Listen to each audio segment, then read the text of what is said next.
Clemmensen reduction की अगर हम बात करें तो यहाँ पर लगभग उसी से रिलेटेड है, लेकिन बेटा यहाँ ध्यान दीजिएगा, कार्बोनिल ग्रुप से एल्कोहल तो नहीं बनेगा।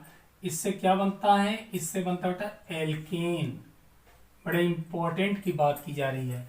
जब भी आपको कार्बोनिल ग्रुप को एल्कोहल में कन्वर्ट करना है तो बोवेल्ट ब्लांक रिडक्शन कराइए, और जब बेटा कार्बोनिल ग्रुप को एल्केन में कन्वर्ट कराना है तो क्लेमेंसन रिडक्शन कराएंगे। चलिए कुछ एग्जांपल मैंने ले लिया। सपोज दैट बेटा आपने एल्डिहाइड ले लिया।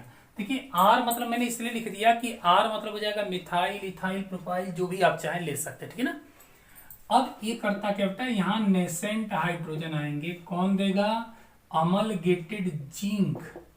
अमलगेटेड जिंक यानी मरकरी और जिंक का एलाइज होती है, एंड कंसंट्रेटेड HCl, ठीक है ना।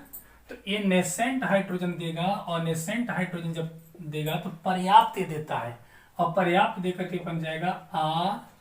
ये जो ऑक्सीजन है H2O के फॉर्म में बाहर हो जाएगा, ये H2O के फॉर्म में क्या करेगा? बाहर कर देगा, और कन्वर्ट हो जाएगा बेटा एल्केन में, ठीक है ना। एल्केन में जो भी आप यहाँ लिए होंगे उसके रिस्पेक्ट में देगा। बात समझ में आ रही है? अच्छा, कार्बोनिल ग्रुप क्या होता है? जहां कार्बन और ऑक्सीजन डबल बॉन्ड से अटैच हो।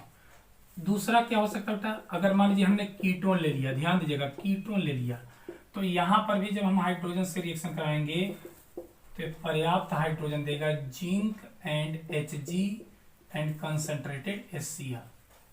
क्या होगा? H2O फिर यहां से बाहर जाएगा H2O, और दो हाइड्रोजन यहाँ अटैच होकर के एल्केन में कन्वर्ट कर देंगे, ठीक है ना। उल्फ कीसनर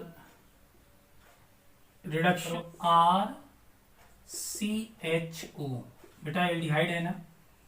एल्डिहाइड किससे रिएक्शन करेगा? हाइड्रोजीन NH2 NH2, दो एमाइन ग्रुप होते हैं यहाँ पर।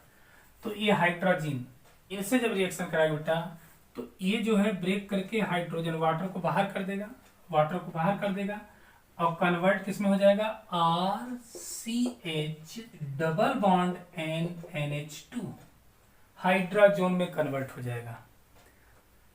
KOH ग्लाइऑक्सल, तो अप्रोक्स 473 केल्विन तक लगभग हीट करेंगे।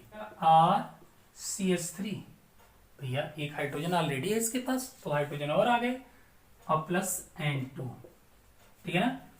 N2